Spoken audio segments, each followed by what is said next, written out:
नमस्कार. अंड्याचे भरपूर असे पदार्थ खाल्ले असतील. एकदा अशा पद्धतीने अंडा राईस बनवून बघा. बनवायला सोपा आणि खायला तर अतिशय चविष्ट असा हा अंडा राईस तयार होतो. एकदा खाल्ल्यानंतर चव विसरणार नाही असा हा अंडा राईस तयार होतो. तर आज आपण इथे अगदी झटपट तयार होणारा अतिशय चविष्ट असा अंडा राईस बनवणार आहोत. तर इथे आपण प्रथम भात बनवून घेणार आहोत. भातासाठी आपण इथे 3 वाटी पाणी उकळायला ठेवलेलं आहे. चवीनुसार मीठ आणि 1 छोटा चमचा आपण इथे तेलाचा वापर करणार आहोत. तर इथे आपण 2 ते 3 पाण्याने तांदूळ स्वच्छ धुवून घेतलेले आहे आणि आता पाण्याला उकळ आल्यानंतर आपण तांदूळ पाण्यामध्ये मिक्स करून घेणार आहोत. तर इथे आपण जुना तांदूळ वापरलेला आहे.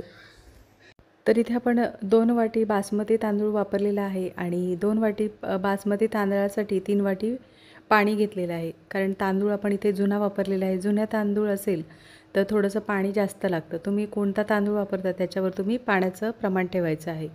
तर इथे 1 चमचा आपण जिऱ्याचा वापर केलेला आहे आणि पाव चमचा आपण इथे हळदीचा वापर करणार आहोत. जिऱ्यामुळे भाताला छान अशी चव येते आणि हळद आपण फक्त इथे कलरसाठी वापरलेली आहे. पाणी उकळतानाच आपण चवीनुसार मिठाचा वापर केलेला आहे आणि 1 चमचा आपण इथे तेलाचा वापर केलेला आहे. तर इथे आता जिरे आणि हळद व्यवस्थित असं भातामध्ये मिक्स करून झालेलं आहे. तर आता भाताला छान उकळ आल्यानंतर भात एकदा ढवळून घेणार आहोत. तर इथे पाण्याचं प्रमाण अगदी व्यवस्थित आहे. भात साधारण शिजत आलेला आहे. त्याच्यामुळे इथे पाण्याचं अंदाज आपला बरोबर आहे. तर इथे आता भात आपण एकदा ढवळून घेणार आहोत. ढवळून झाल्यानंतर आपण इथे साधारण भातामध्ये पाणी आहे. तर थोडंसं आपण पाणी सुकवून घेणार आहोत. पाणी सुकल्यानंतर आता गॅसची फ्लेम स्लो ठेवायची आहे आणि 10 ते 15 मिनिटासाठी झाकण ठेवून भात आपण वाफवून घेणार आहोत.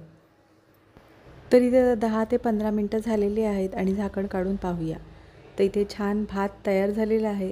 भात एकदा ढवळून घ्यायचा आहे. तर इथे पाहू शकता छान मोकळा आणि सुटसुटीत असा भात तयार झालेला आहे. तो आपण आता एका चाळणीमध्ये काढून घेणार आहोत. तर इथे आपण हा भात अगदी मोकळा आणि सुटसुटीत तयार करून घेणार आहोत. म्हणजे मस्त अंडा राईस तयार होतो.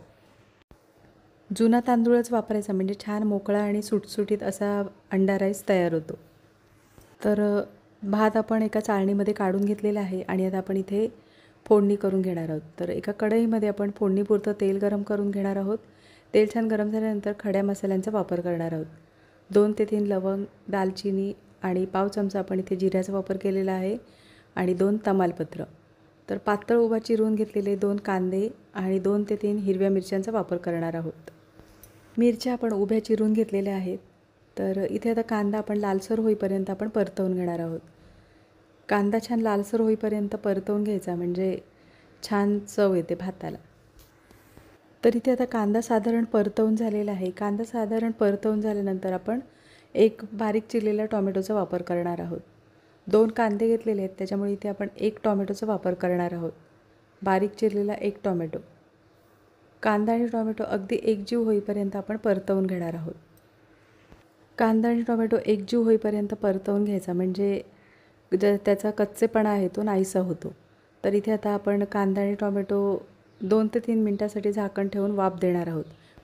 म्हणजे पटकन असा कांदा आणि टोमॅटो छान शिजला जाईल. तोपर्यंत आपण इथे अंड्याचे छोटे मोठे असे तुकडे करून घेणार आहोत. इथे तुम्ही तुमच्या आवडीनुसार अंड्याचे छोटे मोठे असे तुकडे करून घेऊ शकता. तर इथे आपण उकडून घेतलेले 4 अंडी आहेत.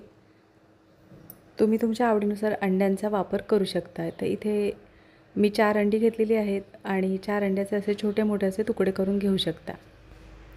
तर इथे आता अंड्याचे तुकडे करून झालेले आहेत आणि आता आपण कांदा आणि टोमॅटो परतवून घेणार आहोत. 2 ते 3 मिनटासाठी अशी वाफ दिली म्हणजे कांदा आणि टोमॅटो छान मऊसर शिजला जातो. तर इथे आता कांदा आणि टोमॅटो परतवून झालेला आहे आणि आता आपण इथे मसाल्यांचा वापर करणार आहोत.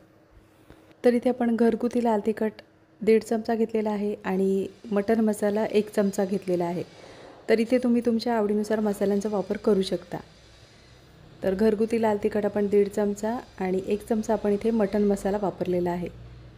मसाले आपण स्लो गॅसवर परतवून घेणार आहोत. तर इथे आता मसाले परतवून झालेले आहेत. 1 चमचा आलं लसूण पेस्टचा वापर केलेला आहे. तर इथे आता मसाले आणि आलं लसूण पेस्ट आपण परतवून घेणार आहोत. एखाद मिनिटभर आपण मसाले आणि आलं लसूण पेस्ट परतवून घ्यायची म्हणजे त्याचा जो कच्चेपणा असतो तो नाहीसा होतो. तर इथे आता मसाले आपण परतवून झालेले आहेत. बारीक चिरलेली कोथिंबीर, भरपूर अशी बारीक चिरलेल्या कोथिंबीरीचा वापर करायचा आणि चवीनुसार मिठाचा वापर करणार आहोत. तर इथे आता कोथिंबीर आपण मसाल्यामध्ये परतवून घेणार आहोत. इथे तुम्हाला जर पुदिना आवडत असेल तर तुम्ही पुदिन्याचा सुद्धा वापर करू शकता. तर इथे आता कोथिंबीर आपण फोडणीमध्ये परतवून झालेली आहे आणि आता आपण इथे चवीनुसार मिठाचा वापर करणार आहोत. चवीनुसार मीठ टाकल्यानंतर आपण आता इथे जो चाळणीमध्ये भात काढून घेतलेला आहे तो भात आपण आता मसाल्यावर परतवून घेणार आहोत. गॅसची फ्लेम स्लो ठेवायची आहे आणि स्लो गॅसवर आपण मसाल्यामध्ये भात मिक्स करून घेणार आहोत. तर इथे आता भात आपण साधारण मसाल्यामध्ये परतवून झाल्यानंतर आपण जे अंड्याचे तुकडे करून घेतलेले आहेत ते भातामध्ये मिक्स करून घेणार आहोत. तर इथे आता अंड्याचे तुकडे आपण भातामध्ये मिक्स करून घेणार आहोत. मसाल्यामध्ये आता आपण इथे भात आणि अंड्याचे तुकडे मिक्स करून घेणार आहोत. मस्त अतिशय चविष्ट असा हा भात तयार होतो. नक्की एकदा अशा पद्धतीने हा अंडा राईस बनवून बघा आणि कमेंटमध्ये मला नक्कीच सांगा. तर इथे आता भात आणि अंड्याचे तुकडे 1 मिनिटभर आपण परतवून घेणार आहोत, म्हणजे सर्व मसाल्यांचा छान असा स्वाद येतो. तर इथे आता 1 मिनिटभर आपण भात आणि अंड्याचे तुकडे परतवून झालेले आहेत. वरून बारीक चिरलेली कोथिंबीर आणि 2 ते 3 मिनटासाठी आता झाकण ठेवून आपण गॅसची फ्लेम स्लो ठेवून वाफ देणार आहोत. तर इथे कोथिंबीर आणि पुदिन्याचा वापर केला तरीसुद्धा भात छान चवीला तयार होतो. इथे माझ्याकडे कोथिंबीर आहे त्याच्यामुळे मी कोथिंबीरीचा वापर केलेला आहे. तुम्हाला जर पुदिना आवडत असेल तर तुम्ही पुदिन्याचा सुद्धा वापर करू शकता. तर इथे आता 2 ते 3 मिनटासाठी वाफ देऊन झालेली आहे आणि मस्त असा इथे अंडा राईस तयार झालेला आहे. तर अंडा राईस आपण एकदा आता ढवळून घेणार आहोत. 2 ते 3 मिनटासाठी आता वाफ दिलेली आहे आणि मस्त असा अंडा राईस तयार झालेला आहे. नक्की एकदा अशा पद्धतीने हा अंडा राईस बनवून बघा आणि कमेंटमध्ये मला नक्कीच सांगा. नेहमीचे अंड्याचे तेच ते पदार्थ जर खाऊन कंटाळा आला असेल तर एकदा अशा पद्धतीने हा अंडा राईस बनवून बघा आणि कमेंटमध्ये मला नक्कीच सांगा. तर इथे आता आपण अंडा राईस एका डिशमध्ये काढून घेणार आहोत. बनवायला अतिशय सोपा आणि खायला तर अतिशय चविष्ट असा हा अंडा राईस तयार होतो. तर हा अंडा राईस अगदी लहानांपासून मोठ्यांपर्यंत सर्वच आवडीने खातील असा हा अंडा राईस तयार होतो. नक्की एकदा अशा पद्धतीने हा अंडा राईस बनवून बघा आणि कमेंटमध्ये मला नक्कीच सांगा. तर इथे आता अंडा राईस आपण डिशमध्ये काढून झालेला आहे. वरून आवडत असल्यास बारीक चिरलेल्या कोथिंबीरीचा वापर करू शकता. तर ह्या अंडा राईसबरोबर तुम्ही टोमॅटोची कोशिंबीर किंवा मग कांदा आणि लिंबाचा सुद्धा वापर करू शकता. तर इथे अंडा राईस छान तयार करून झालेला आहे. नक्कीच रेसिपी बनवून बघा आणि कमेंटमध्ये मला नक्कीच सांगा. आजची रेसिपी आवडली असेल आणि चॅनलवर नवीन असला तर चॅनलला सबस्क्राईब करा आणि व्हिडिओ आवडला असेल तर लाईक शेअर करा. पुन्हा भेटू अशाच चमचमीत नवीन रेसिपीमध्ये.